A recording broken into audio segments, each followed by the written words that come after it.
ഗാസയെ ഹമാസിന്റെ നിയന്ത്രണത്തിൽ നിന്ന് മോചിപ്പിക്കുന്നതിനുള്ള സൈനിക നടപടി ഉടനെന്ന് ഇസ്രായേൽ പ്രധാനമന്ത്രി ബെഞ്ചമിൻ നെതന്യാഹു. ഗാസയിലെ ജനത മുഴുപട്ടിണിയിലാണെന്ന വാർത്ത വാസ്തവ വിരുദ്ധമാണെന്നും അദ്ദേഹം പ്രത്യേക വാർത്താ സമ്മേളനത്തിൽ പറഞ്ഞു. ഗുരുതരമായ ജനിതക ആരോഗ്യ പ്രശ്നങ്ങളുടെ കുട്ടികളുടെ ചിത്രങ്ങൾ തെറ്റായി പ്രചരിപ്പിക്കുന്നുവെന്നും ഇസ്രായേൽ പ്രധാനമന്ത്രി അറിയിച്ചു. The first one is Osama al-Raqoub.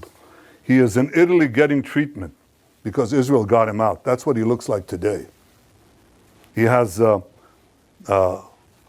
genetic disease that damages the lungs and digestive system. It makes it hard to absorb nutrients and gain weight. Okay?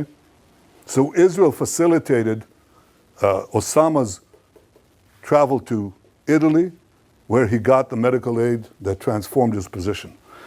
The third one is the most celebrated one. This is a New York Times cover photo.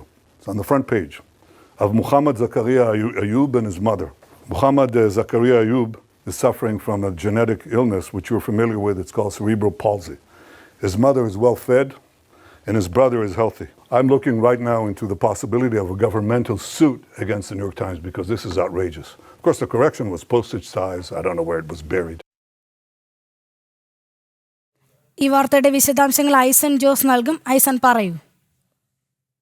ഇപ്പോൾ നമ്മൾ ദൃശ്യങ്ങളിൽ കണ്ടതും കേട്ടതും പോലെ കൃത്യമായ നിലപാടാണ് Benjamin Netanyahu അറിയിക്കുന്നത്. ഇത്തരത്തിൽ ഗാസയിൽ കൊടും പട്ടിണിയാണ് എന്ന് വ്യാഖ്യാനിക്കുന്നതിന് വേണ്ടി ഗുരുതരമായ ആരോഗ്യ പ്രശ്നങ്ങൾ, പ്രത്യേകിച്ചും ജനിതക ആരോഗ്യ പ്രശ്നങ്ങളുള്ള കുട്ടികളുടെ ചിത്രങ്ങൾ എടുത്ത് അന്താരാഷ്ട്ര മാധ്യമങ്ങൾ പ്രചരിപ്പിക്കുന്നു എന്ന വലിയൊരു ആരോപണമാണ് അദ്ദേഹം മുന്നോട്ട് വയ്ക്കുന്നത്.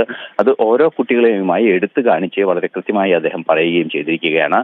നിലവിലെ സാഹചര്യത്തിൽ അത്തരമൊരു പ്രസ്താവന നടത്തുന്നതിലൂടെ ഗാസയുടെ ഹമാസിന്റെ നിയന്ത്രണം ഗാസയിൽ തുടരുന്നതിനെ അനുകൂല നിലപാട് സ്വീകരിക്കുകയാണ് ഈ അന്താരാഷ്ട്ര മാധ്യമങ്ങൾ എന്നെല്ലാമാണ് അദ്ദേഹത്തിന്റെ കൃത്യമായ നിലപാട്. അതിനെതിരെ നിയമ നടപടികൾ പോലും ആലോചിക്കേണ്ടതുണ്ട് എന്നും അദ്ദേഹം പറയുന്നുണ്ട്. മറ്റൊരു സുപ്രധാന വിഷയം എടുത്തു പറയേണ്ടത്, ഇന്നലെ സെക്യൂരിറ്റി കൗൺസിൽ യോഗം നടന്നിരുന്നു. സെക്യൂരിറ്റി കൗൺസിൽ ഗാസയുടെ നിയന്ത്രണം ഏറ്റെടുക്കാനുള്ള ഇസ്രായേലിന്റെ നീക്കം ശരിയല്ല, അത് ആവർത്തിക്കരുത് എന്ന് അറിയിക്കുകയും ചെയ്തിരുന്നു. എങ്കിലും സൈനിക നടപടികളുമായി മുന്നോട്ട് പോകുമെന്ന വളരെ കൃത്യമായ നിലപാടാണ് ഇപ്പോൾ അറിയിച്ചിരിക്കുന്നത്. മാത്രമല്ല, ബെഞ്ചമിൻ നെതന്യാഹു ഇക്കഴിഞ്ഞ ദിവസം, അതായത് ഇന്നലെ ട്രംപുമായി ഫോണിൽ സംസാരിക്കുകയും ചെയ്തു എന്ന വിവരങ്ങളും പുറത്തുവിടുന്നുണ്ട്. ബെഞ്ചമിൻ നെതന്യാഹുവിന്റെ ഓഫീസ് തന്നെയാണ് ഈ വിവരങ്ങൾ പുറത്തുവിടുന്നത്.